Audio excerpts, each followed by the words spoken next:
Yeah, that's picture in that. The seven devils. Yeah. I did not know that. Oh, yeah. We got Yeah. 1, 2, 3, We got hooked 4. up on it. I use the state chemical to put all my spray stuff down. Oh, yeah, that's smart. So, well, if I promise somebody a week, then I gotta be there that week. Yeah, And so anyway, it was too early in the year to have much going on, I guess, but I was just looking through it. I go, yeah, Seven Devils is there. Yeah, I don't know how we got hooked up on that. They were looking for business here locally, and our insurance agent was like, oh, yeah, Seven Devils, they can do all of it pretty good. I mean, we've had several safe claims. Now, What's it's that? all kitchen related. So they cut their finger. I had our chef, he sliced his thumb, Now so the he just had surgery out on over twice. the fence. Yeah, that's mostly it. Yeah. Our cake delivery driver dropped a keg on his foot. Messed it up. You know, we follow all things, was there for it. You know, just get taken care of. Okay. Of course, we got on the counter and our rates probably. Well, we've been good, we've done it Together now? for a long time. Okay. Just haven't had any claims. That's really nice, especially with the kind of work that you guys do. Who's I- the chairman? You know, I tell them, and of course, it's just a bit, but it's, you know, if somebody has to go up the ladder and cut that thing in the tree, I need to do it because I don't have insurance. And if somebody's gonna get hurt, they can file a claim on me, I'm the owner. Yeah. So anyway, so, well, let me do the dangerous work. Yeah. So I pretty much always have. Yeah, I'm the one that goes on top of walk-ins for. What's that? Store stuff up there. It's like, just let me do these things, but, you know, yeah, people with knives, you have people with. Okay, it's 12:01. We ready to go? I'm sorry? Are we ready to go? I believe so.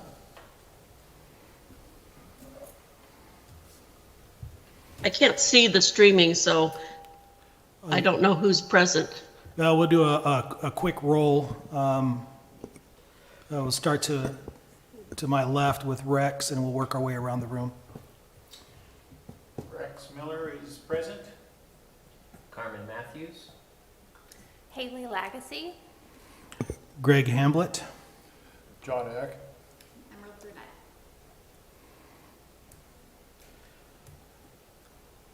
and Cora, it's, I believe, Yeah, I'm streaming it.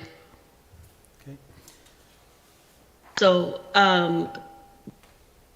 we have a request for the reapproval of the minutes. I have one correction for the March 23 minutes. I attended the meeting remotely. That wasn't listed.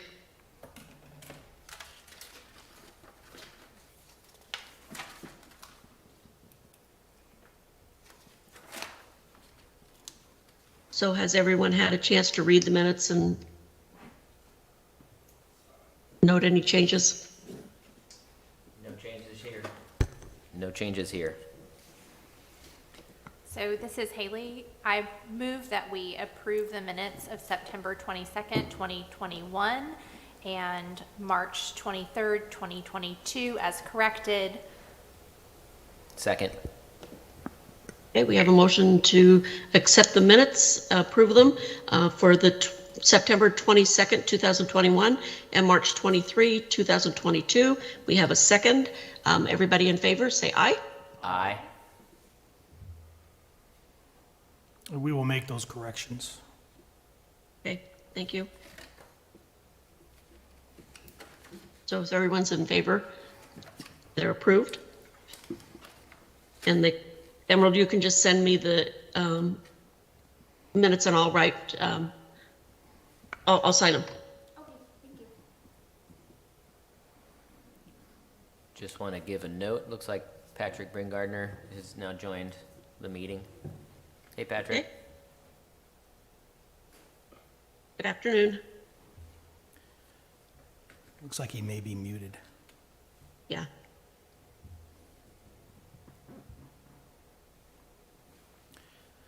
So before we get into this meeting too far, I just also want to introduce Emerald Brunette to the, as a staff representative here. Emerald has replaced Kelly Burnett, who has moved on to another position with the city, and so we're glad to have Emerald here with us today, and we look forward to more meetings with her. Welcome. Welcome. So do we have any public input or comment today? Does not appear so. Okay. Then we'll go ahead and move on to the Emerald Ash Borer discussion. So on July 14th of 2022, city staff was invited to a webinar that was sponsored by the Oregon Department of Forestry to discuss the invasive insect species known as the emerald ash borer. During that conversation, it was brought to light that the emerald ash borer, which is an invasive species to the United States, first detected in Michigan in 2002, has really decimated the ash crops across the northern part of the United States, and specifically in Michigan.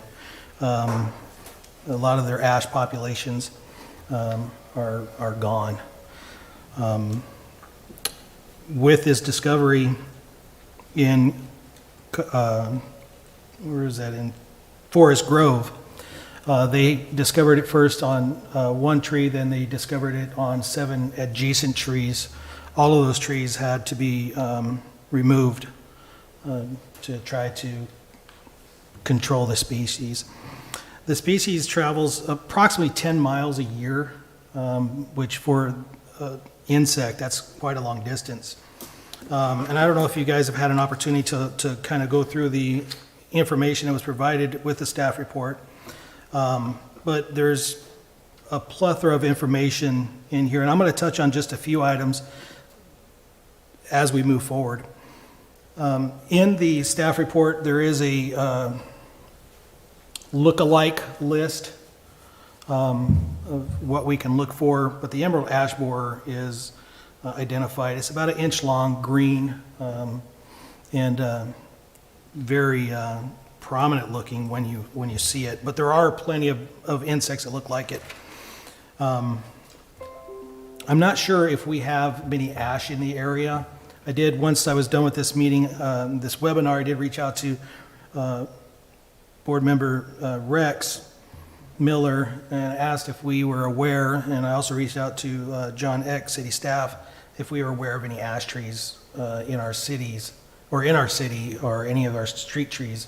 And I believe the answer to that question was no. That's correct. As far as street trees, we do have a native ash, and it pops up occasionally, but there's no street trees that are ash. Okay. And so that's just one of the things, maybe as you know, for arborists or the local population to look out for if there are any ash trees. There's a lot of information in here that we can, you know, provide, or that is available online to look. So the emerald ash borer, referred to as an EAB, is a highly destructive invasive forest pest that killed over 1 million ash trees in the eastern United States. Its first detection in Michigan in 2002. EAB, or the emerald ash borer, was detected in Oregon on June 30th of 2022 in Forest Grove. Our native Oregon ash is susceptible to this insect. So one of the things that I think the Oregon Department of Forestry is trying to do now is trying to save the species, because there's no known remedy for the Oregon ash, or for the emerald ash borer, to get rid of it. So there's no pesticides that are effective. There's no other means other than losing the tree or taking the tree down that is infected, but by the time that tree is infected, the chances are that it's already migrated and moved on to other areas. One of the other ways of, or the only way of getting rid of it now at this point in time, like I said, the Department of Forestry is trying to salvage or isolate the tree species in labs or in greenhouses to maintain the species. But the only remedy right now, known remedy, is destroying the tree. And even just chipping it, taking it down, is not enough. The tree has to be heated to 160 degrees to the center of the tree in order to eliminate this insect. So even though the tree is down, it's been taken out of commission, it's still there and it can still move and still survive. On Does the page, bug go dormant at all? Like, does it have a dormant phase, or is it just, they didn't say that, but I think in reading it, during the conversation we had during the webinar, that was not talked about, but in reading, I believe it does have a dormant period of time. I don't know that off the top of my head. I've got Yeah. a lot of information. You guys looking to sleep tonight? there we go. This is what you want to read. Okay. But I think in the south coast area of Oregon, we have very few populations of the ash tree. And on page 62 of the packet that was sent out, it does show the risk maps by regions. I think it actually starts on page 60, on page 59. 59 of our packet. Yep, 59 of the packet. 59 of the attachment in the packet. Oh, 59 of the attachment in the packet. Sorry, thank you. Of the Is it, okay, Emerald Ash Borer Readiness and Response Plan for Oregon. I'm sorry. got it. I'm just getting my way there. Looks like page So- 59 was the risk maps by region. All right, that's number 74 of our packet. Is that number 70? Sorry about that. And so just wanted to make sure that the tree board was aware that this is here and that it is an invasive species, and that if it is detected, there are means and methods to try to control it, but we're not going to eradicate it. One area to look at is the state of Michigan. They tried everything under the sun and none of it worked. So I just wanted to bring that up, and we can open it up for conversation, but I just wanted to make sure that the board was aware of this, and I think it's important. Do you know of any stands of Oregon ash trees that are just in our general area that aren't city-owned property? Sure, the watershed's planted a lot of ash. There's, I know there's some in Ross Slough. Okay. Other than that. Rex, does this include the mountain ash? No, that, I was just gonna mention, we've got a couple mountain ash up on Hall Street, but that's Fraxinus ornus, that's not true ash. Okay, Yeah, it's not an ash, it's a Fraxinus. So one thing that during that webinar, thank you, that triggered a memory, is that olive trees, some species of olive trees are also susceptible to this emerald ash borer as well. Olive? Some olive trees Okay. are susceptible to it. So that's also another potential place to look at. I don't know if we have any olive trees.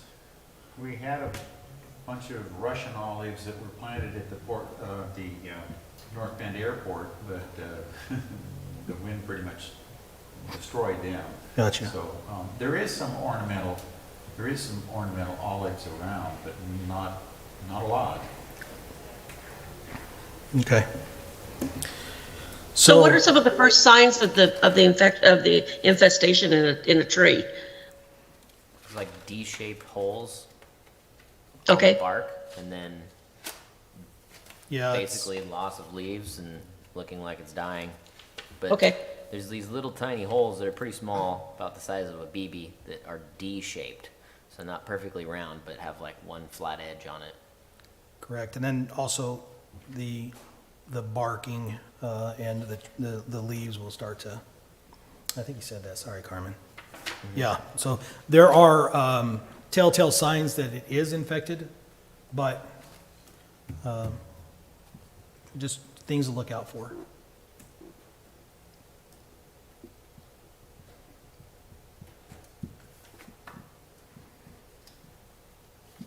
Okay, do we have any discussion on this? Well, I'm glad we don't have a lot of ash trees in our city plantings. That's good. Yes.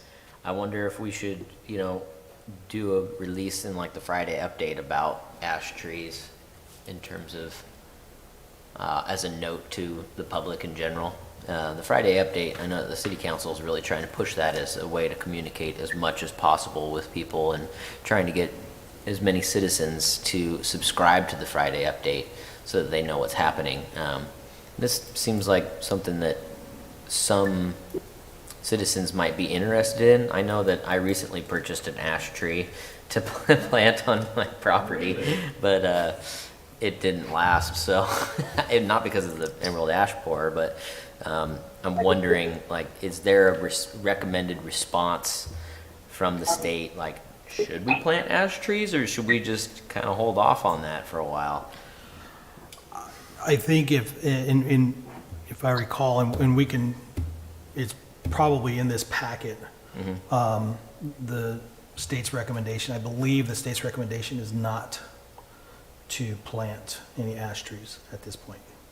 Got it. So maybe we should make that same recommendation to our citizens, that, you know, in choosing tree species, maybe avoid the Oregon ash. I'll double check that language and I'll include that in the Friday update. Okay. If one were to have an ash and it were to die, a real good replacement would be a Zelkova. It would be very similar in habit and height. Can't remember the rest of the name of Zelkova, but anyway, I planted a bunch of those, and they really resemble. You know, an ash is kind of a loose, almost kind of a trashy tree in a way.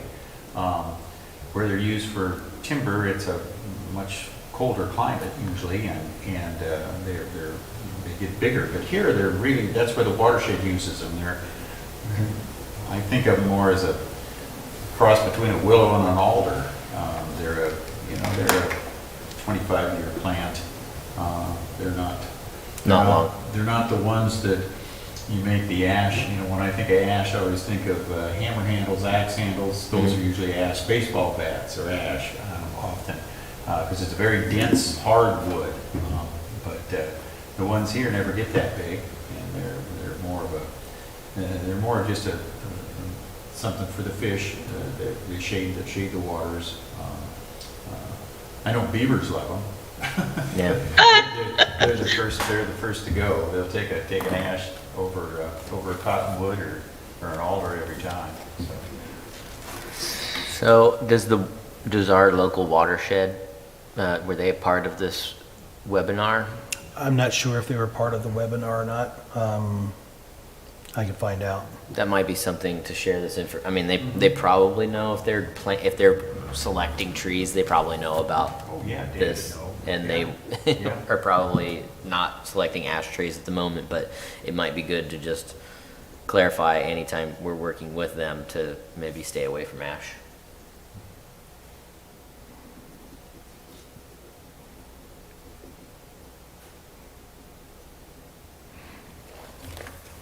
I will do that. Any more discussion? It's good information. I thought it was Yeah, it is very good information glad to you know. brought it, Greg. And I agree with Carmen. I think having something go out on the Friday newsletter would be a great idea. I was going to suggest the very same thing. And I do have a question. I was wondering if you knew if this beetle affects younger ash trees. So if ash trees are coming in to nurseries from other parts of the country, any idea if juvenile trees are affected? Because it would be good to get local nurseries on board as well, which there are a few in the area. I don't know that answer, whether it affects mature or just younger trees as well. I would imagine, based off of the urgency from the Department of Forestry, or the Oregon Department of Forestry, that any ash tree would be suspect at this point. It does say here that they prefer, or they're strongly attracted to stressed ash trees. So, they're I guess wanting us to prioritize removal of stressed ash trees, and the healthier ones are more, are less susceptible to the infestation. But it doesn't say anything in here about the younger ones. I would imagine, though, it would probably be a good time to assess if that tree is really worth its place, and if it might not be replaced with a different species at this point in time.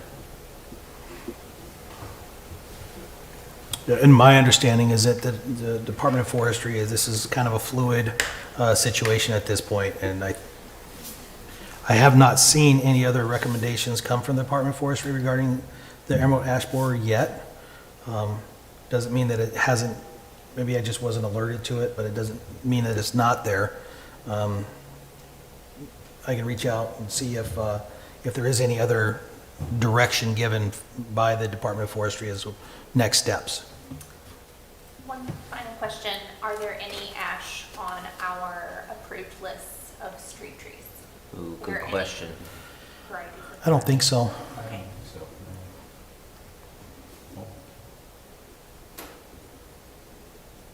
What about park trees?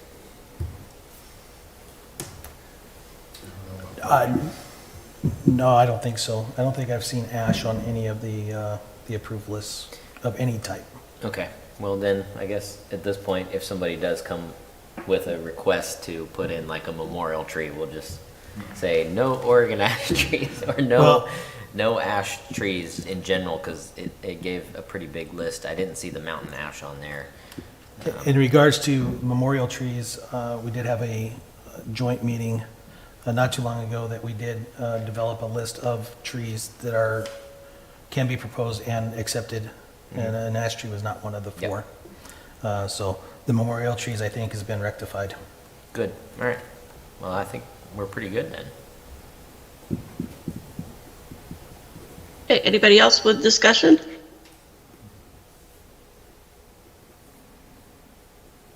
Thank you for bringing this to our attention. It's really interesting information. My pleasure. Okay, moving on. I have an after-the-fact tree removal request at 580 South Cammon. I did not see anything in the packet relating to this. Under agenda item number 4, should have been a application and a couple of photos. We can make sure that you get those. It's on page 96 of the packet PDF. So wait at the bottom, you mean? Yeah, there's a lot of emerald ash borer information here. Yeah. Yeah, there's 104 pages total in the agenda packet, and it starts on page 95 as the agenda item number 4 with the application or request on 96. Okay, let me get to the bottom of it here, just a second. Yeah, you gotta dig on that one. You got your finger's going to get pretty tired scrolling through.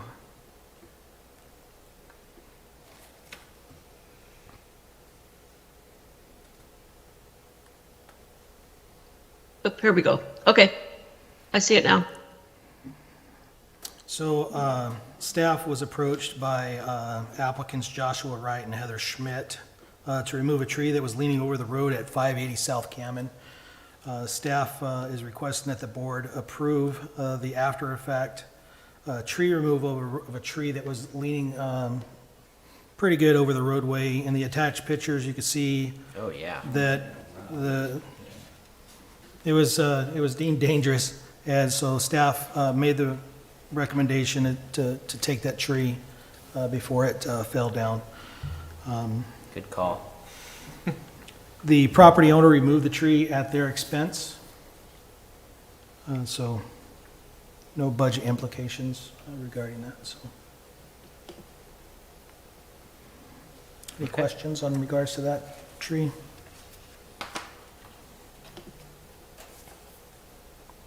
I don't have any. Neither do I. It does look dangerous, or could have been dangerous.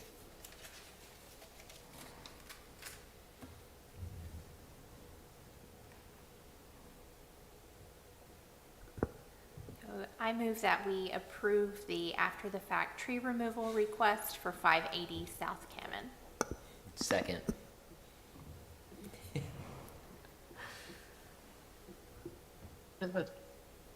Motion to allow or accept the staff's direction on the removal of that tree at 580 South Cammon. We have a second. All those in favor? Aye. Aye. Aye.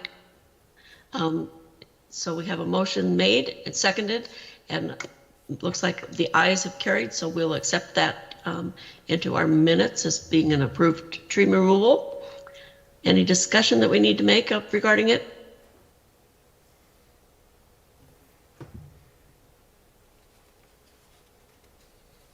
Okay, so that will carry.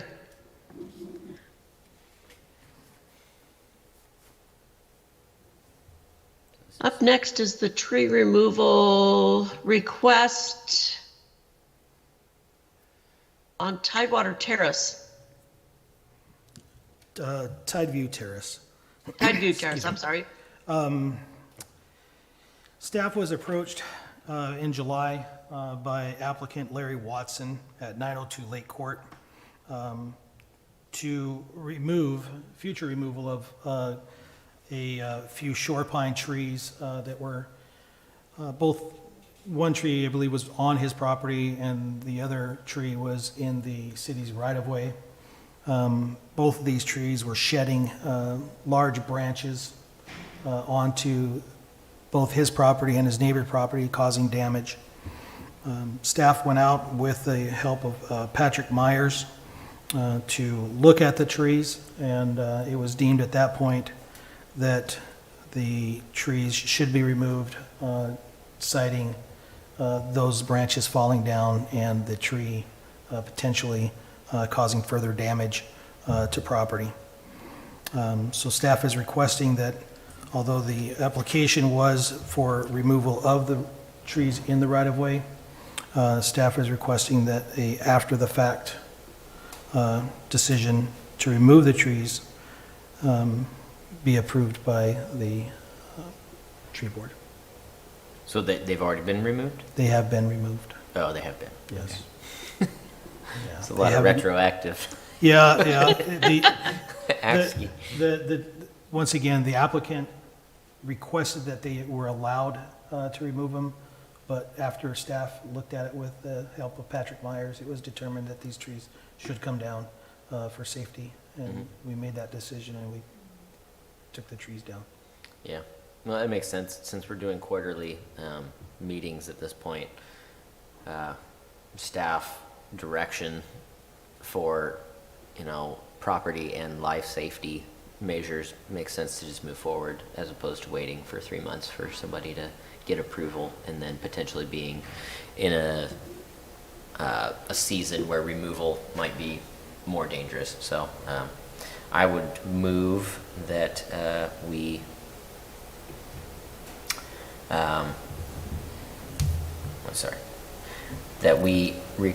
approve the after-the-fact removal of the trees that were leaning over this property in question. That's it. I second. Okay. All those, we have a motion to accept this after-the-fact tree removal over on Tidewater Terrace, Tideview Terrace, I'm sorry. I keep thinking Tidewater, I don't know why. Tideview Terrace. And a second, so all those in favor? Aye. Aye. Anybody opposed? Okay, motion carries. I think it's always prudent when we have issues relating to damage to property or to life that the city go ahead and take action on it prior to bringing it to the board.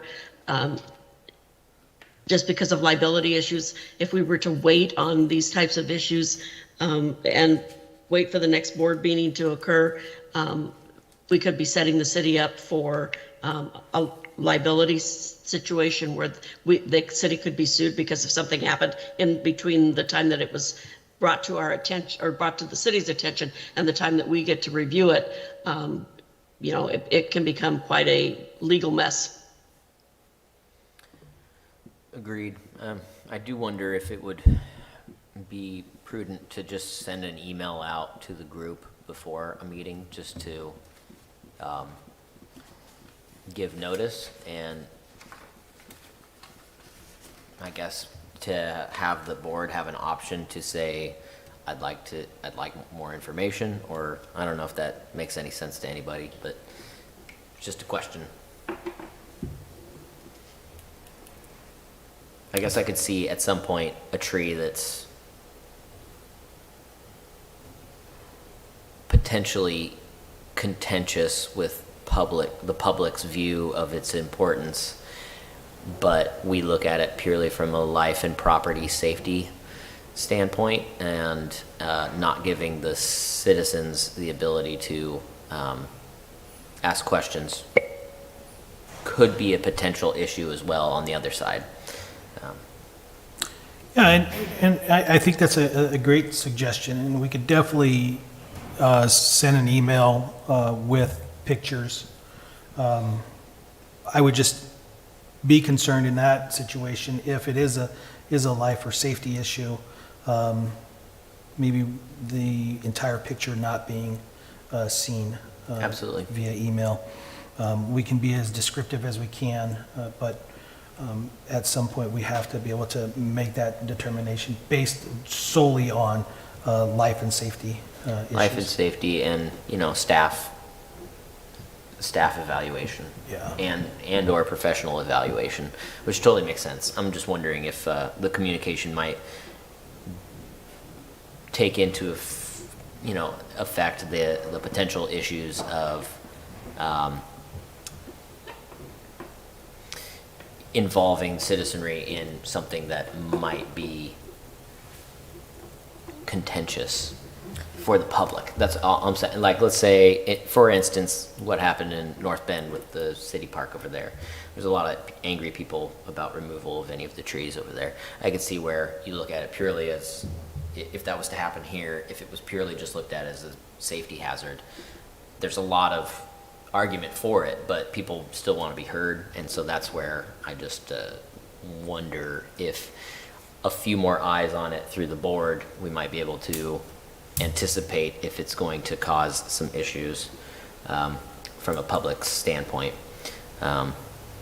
Maybe what we do is, as a proposal, that we send out an email. The tree board has 5 days to respond. If they don't respond, then it's just what it is. I think 5 days is probably within enough time to make a response and still be acting swiftly in reaction to any potential hazards. But that it's just an option. I don't know how everybody else feels about that. The response, if a board member wanted further discussion about that particular item, I think it would be best to have that required response be a call for a meeting. Mhm. So maybe looking at what the rules are for calling a meeting of this group. Because if it is something that is going to require further discussion, I think to allow for that public input in an appropriate way, it would be good to convene the board Absolutely. for a special meeting to address Absolutely. that particular item. And that's where I think it wouldn't necessarily be like, oh, we're going to say yes or no over email. It would be just like, does anybody have any real concerns in terms of having a discussion or not on this? Can we approve this at a later meeting date retroactively, or do you all think we need to have a meeting to involve the public on this? I realize that could bog things down, but I'm speaking kind of with my city councilor hat on right now. When people don't have input over something that they deem to be important to them, you get a lot of anger, and I don't know if we want to open up the city to that. Sure. In general. Yeah. I'm not saying it, like these case by cases, they're totally fine. It totally makes sense. I'm just seeing an opportunity down the line where that might be an issue. That's all. And I agree with that sentiment, but the only, let's say this, city staff will continue to bring tree removal requests to the city for our normal meetings, but one thing that I would caution with is if it comes to a life and safety issue, we may not have the time to have an email chain out. Obviously, if we're having a tree in the park that, could potentially fall, we can always, go out and protect the area and have that more robust conversation. But I think when we come to these case-by-case situations or house by house or property by property, I think an email to the board would be great, and we will do that. I just worry about a 5-day, detox time of making that decision, whether that would be best interest of that property or that citizen. I'm not sure. I was going to say that in the history that I've been on the tree board, which has been a lot of years, I don't think we've ever had any situation where there was a tree removal that was done by the city for safety issues, whether it be property or life, that we ever questioned why it was done. So just saying that, yes, we can go ahead and have the email, sent out. But, looking at the history of what the tree board and the city have done, I don't see that there would be an issue with some of those trees that get removed. Oh, yeah. I would concur that I don't believe anything that we've seen at this point is warranting an additional meeting or anything like that. I'm not saying. I'm just thinking overall in the future, I could see it as a possibility being something where the city goes, cuts it back, and then we just have to apologize to the public for not including them, and that it just can be kind of difficult. That's all I'm saying. And and to your question about the 5-day thing, I realize it might be we need to do this now, but the tree at that point was probably 20 years plus. So if they would have came to us 5 days earlier or 5 months earlier, or if there's a tree that's uprooted and it's leaning, yeah, we need to get rid of it. But something that's standing and hasn't changed for 20 years, I feel like 5 days is probably within the span of growth that it would warrant. It would just be something that you could put in the rules that says, yeah, you have 5 days to respond. If you didn't, I'm sorry, that's just, you didn't respond. We tried our best. It's within the rules. You agreed to the rules. That's all it is. So what I can do, or what we can do as staff, is we can definitely send the email out. We could definitely request a 5-day review. I don't think that's unreasonable at all. We caveat that with, we may make the decision based off of the site conditions to remove the tree, based off of that. But we would also want the tree board's input on, where we follow up with an email. We sent this to you. The decision was made. We took the tree down for these reasons. But then we might have other trees where we don't have to do that same urgency. Yeah. That we could say, yeah, we have this 5-day period in which we can look at it.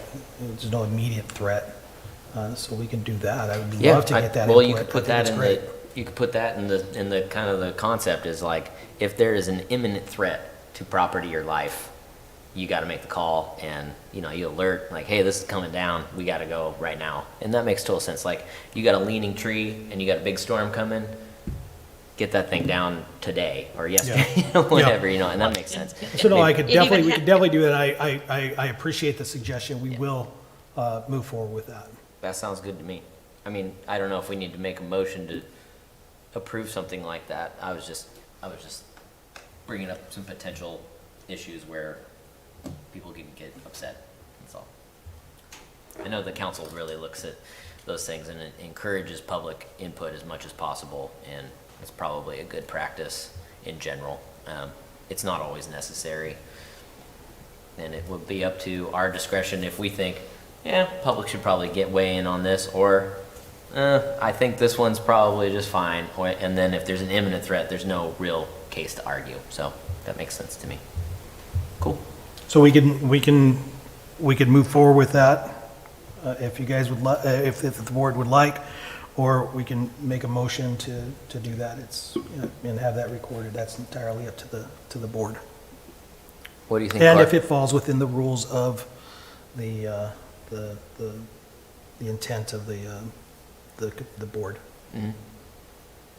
I personally think it would be good to have a motion to do that. That way, if any public comment or someone questions why we did what we did, that it's there in the minutes that it was approved.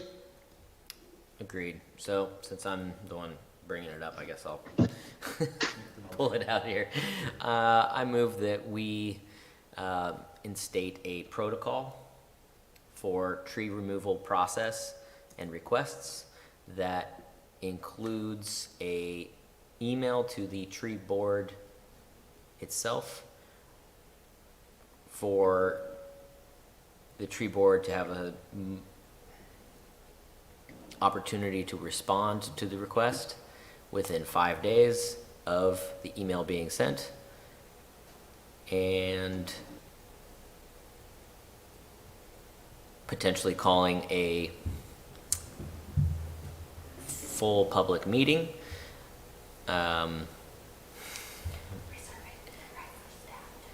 Yeah, with Do we- with reserving the right for staff to make or to take action based on immediate threat or imminent threat of life or property safety. I think that's it. It's a long one. I'm sorry. Yeah, it's a long one. We have a motion and a second to have the city notify tree board members with a 5-day notification window to when there's an imminent issue relating to trees with property or life endangerment. So all those in favor, Aye. say aye. Aye.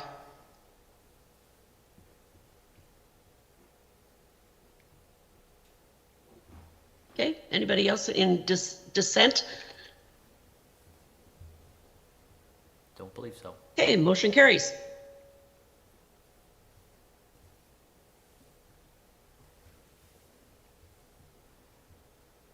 Okay, any more discussion of any sort? I would say that I'm sorry. I hope I wasn't pulling together more legal or what do you want to call it? Just more red tape for you all. I really want to give staff the ability to do what they need to do. I just think it might be good to cover our butts, and I appreciate everybody kind of following me through that long, arduous Well, I think we already, hypothetical situation. in past practice, we've already used some of that type of contact, especially with the trees over on Hall, between 7th and 10th, relating to the birch trees that we wanted to take out, and we ended up with, a lot of controversy with the neighbors there and property owners. And so I think this just clears up the muddiness of our process. Mm-hmm. Well, I know, I appreciate the tree board and everything that you do for the city and for the citizens. I think it's an important topic. I think trees are important. I think citizen input on what we do as a city is important. I think this is a good path moving forward to address both the life and safety issue, and allowing staff to continue to make that, to use their discretion to make those determinations. But I do also appreciate the tree board's input on making those decisions as well. And once again, as we move forward, as we get tree removal requests you know, we do hang on to those, and we will continue to present those to the board and let the board act as it's intended. And, you know, I just appreciate everybody's hard work on this. I know it's, you know, we come to these after the facts, but these are those decisions that we have to make as a city. We don't take them lightly, but we do shoulder those responsibilities, and we will continue to do it. We'll get the input from the board as often as we can when it comes to some of these things. We may, an email may come in, you have 5 days of review that we already took the tree down. But that'll be in the email that we had to do it for this specific reason. Absolutely. And we will list that reason on the email. But once again, I just do appreciate everybody's time. I know we talked about a lot of topics today, and I think we had some robust conversation. I like it, and I appreciate it. Yeah. You know, Corey, you brought up the birch trees on Hall. Were those ones in the right of way? Those are in the right of way. Yeah. Did we take those down? No. It's No. been tabled until such time as the sidewalks there have to be replaced, or till the city actually has money to replace the sidewalks. And so we tabled it, and we let the public and the property owners and those that attended the meeting know that at some point in time in the future, it's going to get addressed again. And more than likely, those birch trees will probably come out. Yeah, that's just one of those examples where it's like, I wouldn't have guessed that it would have been so important to the neighbors necessarily, but you know, a lot of them were like, no, don't take them down. And you're like, whoa, oh, I didn't realize that it was so, you know, contentious, but Well, that's a really old neighborhood. Those people Yeah. lived in those houses for a long time. yeah. Yeah, that's what I was going to say. So I do know that the city did adopt a new sidewalk policy, well, recently a sidewalk policy that kind of addressed what the definition of a street, of a city-owned tree was. And I think it's, off the top of my head, I can't remember exactly the terms, but I think that the trees on Hall are outside of the URA, which is where the city-owned trees, I see. they fall out of the city-owned trees. So those trees are not city assets or property. Not based off of the definition, no. Gotcha. So I don't, once again, we would have to look at the sidewalk policy and the city trees that are in the urban renewal agency. So when somebody requests to remove a tree, it's kind of got to be identified as if it's a city-owned tree or if it's a privately owned tree. And if it's a privately owned tree on city property, like a right-of-way. In the right-of-way, They yes. still need to have an approval to remove the tree. Correct. But if it's a Yes. tree on their own private property, they don't have to have, Correct. yeah, gotcha. Right. There. Just Yeah. clarifying for Yeah. myself and for the minutes. So those trees are not city trees, although they are in the right-of-way. Yeah. So they will have, if a tree is requested to be removed, it would have to come before the tree board Gotcha. for approval. And if the city decided to, are you saying that because that falls outside of the urban renewal zone, the city will not be addressing the sidewalks there? Or No, will the no. city still be eventually addressing the sidewalks there? I'd have to look at the sidewalk policy. Oh, okay. I don't know how to answer that question right now. Okay. I believe, and once again, this is just going off the top of my head, I believe, or my recollection, I believe that the sidewalks are the responsibility of the adjacent property owner to maintain. I believe you're correct as well. Okay. That's, Yeah, I believe you're correct, and I think that the issue has come up is because those sidewalks are starting to buckle because of age, and that's where, you know, the issue with those trees came into play. So with that information and the new plan, it seems that this issue may not arise again for us as a tree board unless one of those property owners decides to address their sidewalk in front of their home and needs to remove the trees. Is that correct? that's my understanding, Okay. yes. I mean, looking at it from this new conversation, it kind of looks like those trees need to be removed and the sidewalks need to be replaced by the property owner. Yeah, and whether those trees have to be removed to facilitate replacing the sidewalk, I don't know. I think Yeah, we that did. replacing the sidewalk with those trees still present would be a waste of money and would continue the problems and would probably not align the sidewalks to adjacent sidewalks, but, you know. New sidewalk, new trees. That's where I Yes, would yes. land, you know, and I'm just looking at this as, you know, as a potential case, and so, yeah. But- Yeah, I mean, it's something that we would have to work with the neighboring property owners on, to, you know, to choose, when the decision is made to remove those trees and replace the sidewalks, as to what kind of trees go back in there, you know, for longevity purposes. Yep. All right, well, that was a robust discussion.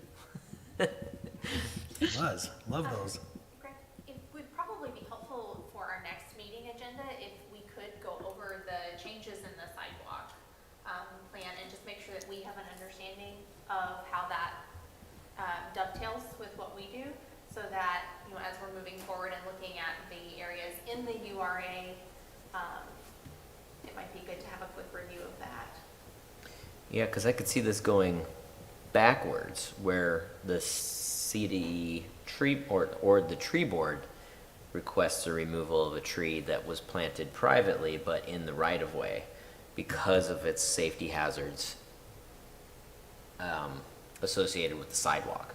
So if you have a tree that you planted on your property-ish, but it's in the right-of-way, and it's causing issues for the sidewalk, I'm wondering if, on the reverse, the tree board's like, hey, you gotta get rid of this tree, and you should probably fix these sidewalks too. I mean, I don't know if the city has a program where they're like, this is a problem for our citizenry, you kinda gotta deal with this. Do we do that? I don't know.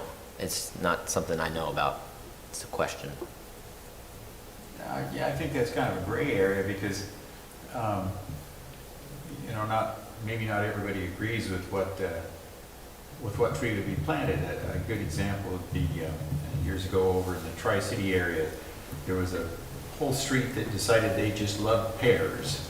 And so they put in not flowering pears, but actually fruiting pears, and it was really great.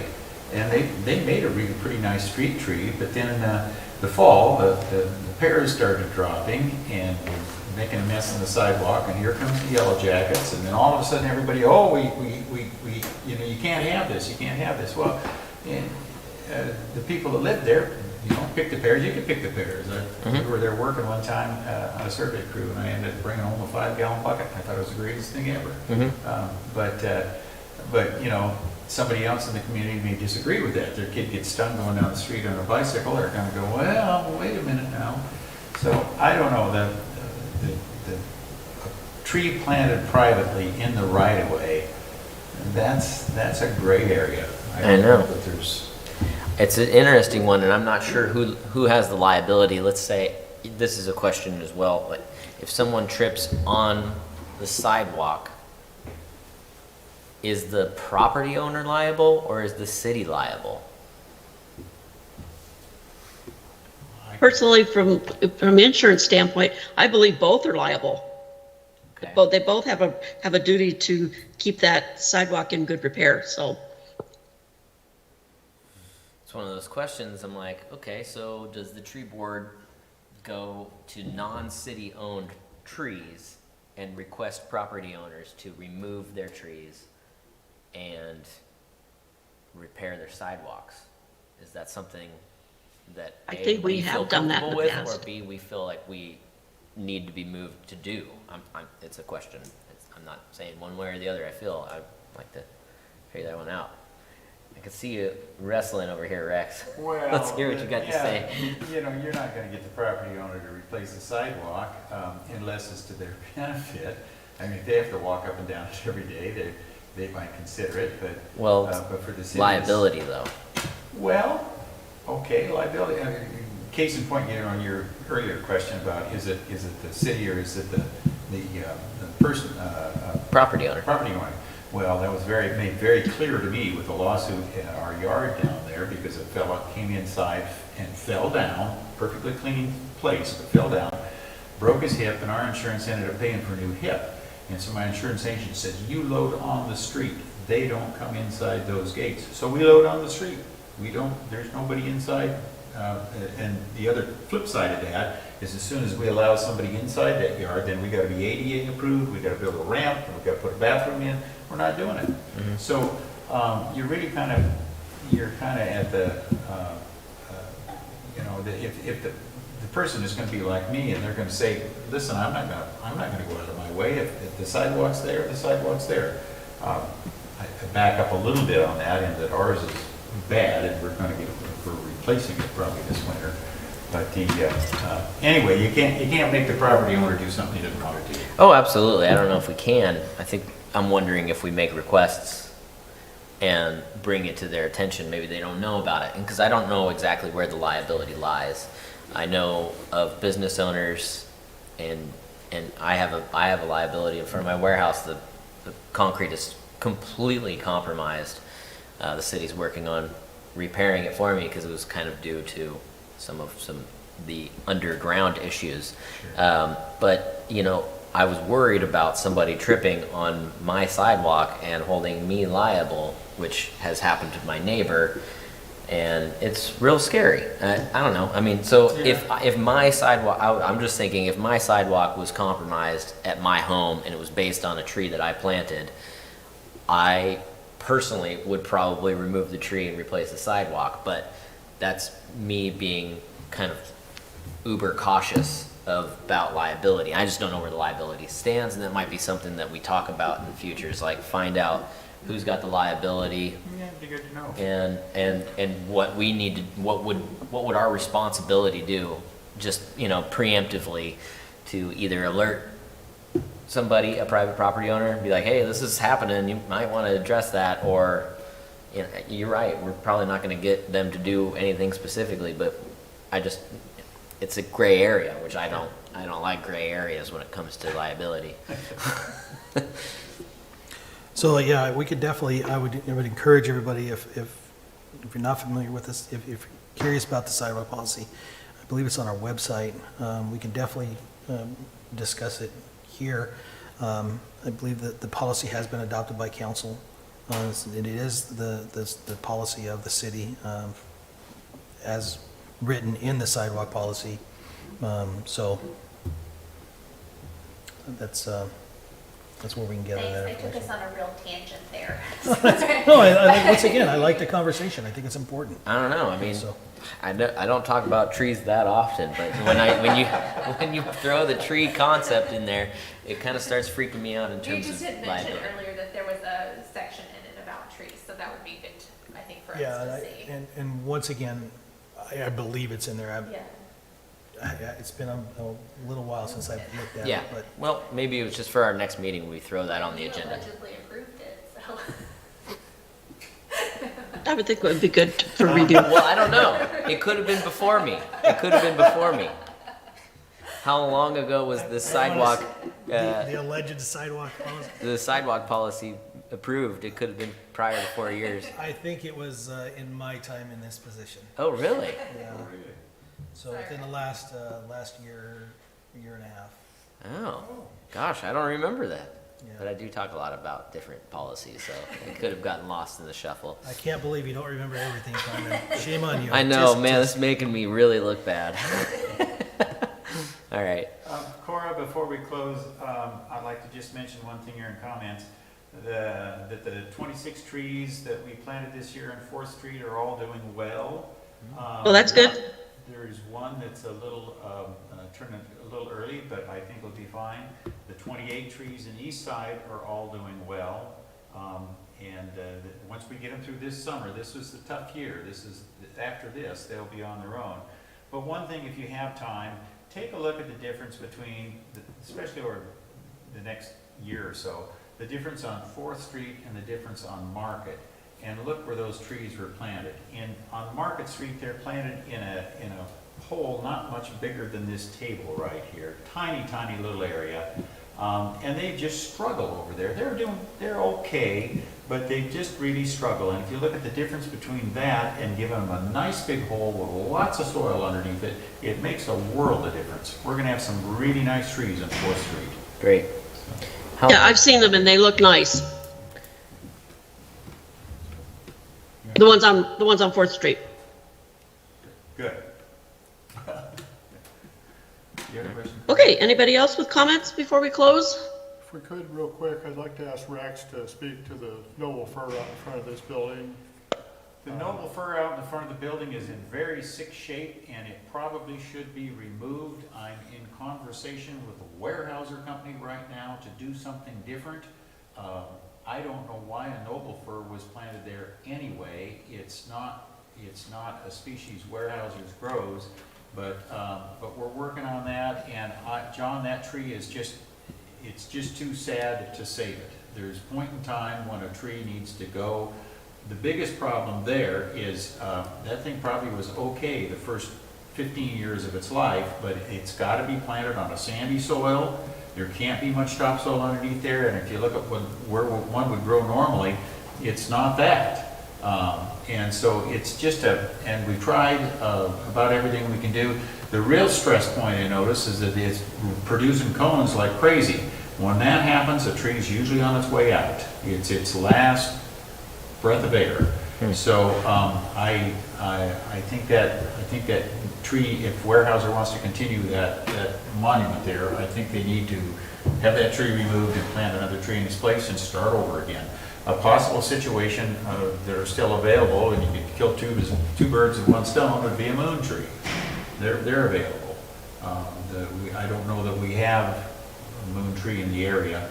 I don't know if you know about well, it's a long story, but based on a parade and an astronaut that was from Coos. oh, that moon tree. Yeah, I gotcha. yeah. So anyway, that would be my recommendation, John, is that that tree probably be uprooted and hauled away and a new one put in its place. Is that, you look puzzled, you look like. I'm not puzzled because you and I have been talking about it for several years. But Right. I want the tree board to be aware. We've talked about it before in this venue, but Yes. I want to make sure people are on board. They realize that Yeah. that tree is nearing the end of its existence, so. Yeah, So- it's in rough shape. I didn't understand the history behind it. The Weyerhaeuser company If you provided read- that tree? If you read the plaque, the Weyerhaeuser company provided that tree. It's a noble fir, and it was provided, back when Weyerhaeuser had a mill here and employed 1,000 people in this community. Now they employ 30. I wonder if they're going to be upset with that request or if they'll be understanding. Oh, they'll be understanding. They don't want something that looks bad on them. Yeah. I mean, no, that's you limbed it up and that helped. It looks a little bit better. At least there isn't a lot of dead limbs, but trees are really like humans or anything else. There's a time that they flourish and then eventually they perish. And in the right conditions, a noble fir may grow to 100 years, but not in downtown. And probably underneath that, I'll bet you there's no more than 15 cubic yards of growable soil in there, and then it's sandy stuff. We've fertilized it. We've hit it with magnesium. We've tried a couple of different types of fertilizers, and it's really never come out of it. Yeah. It's run out of food. Yep. Run out of food, run out of time. So, how do we move forward with that? Okay, let me pursue that with Weyerhaeuser, and we'll see what they want to do. Thank you, Rex. You bet. Anybody else with comments, or are we done for today? I think we're done.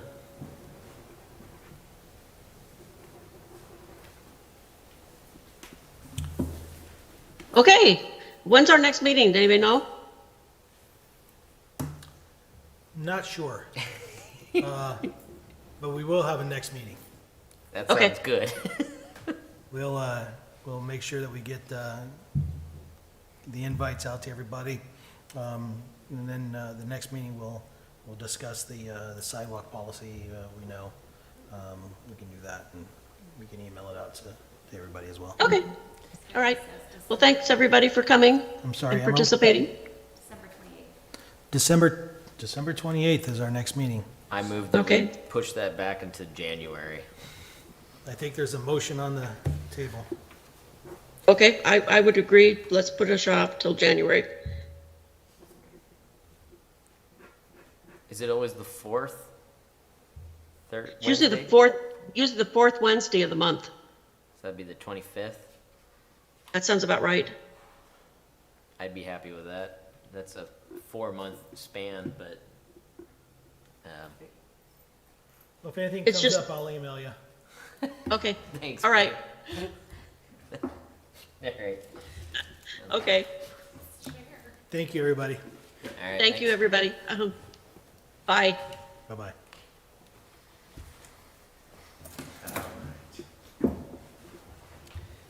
Thank you.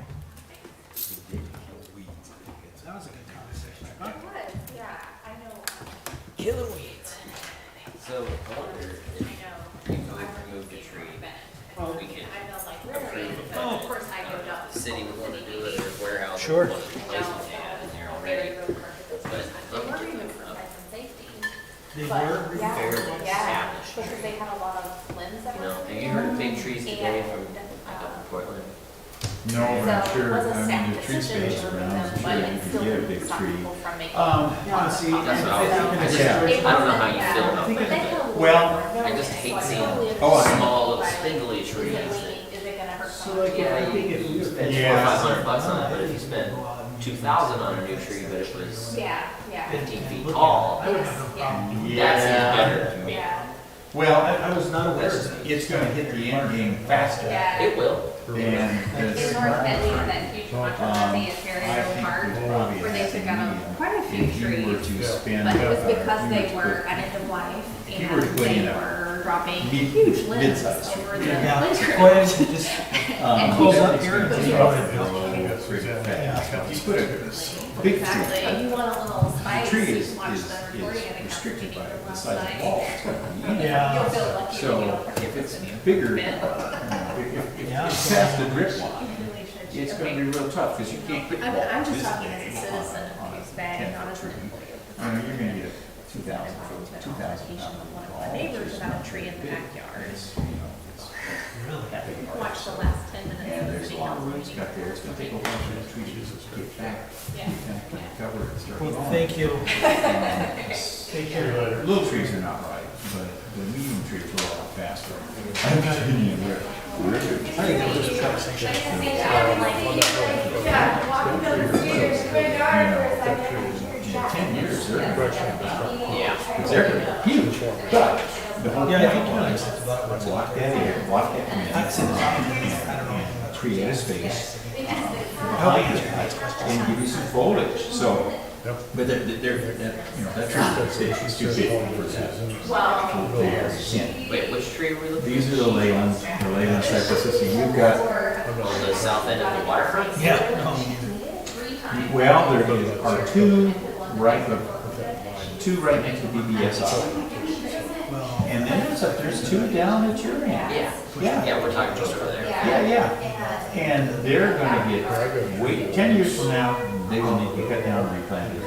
But enjoy the behavior, because they are really fast growing. Okay. They love salt air. So, I know.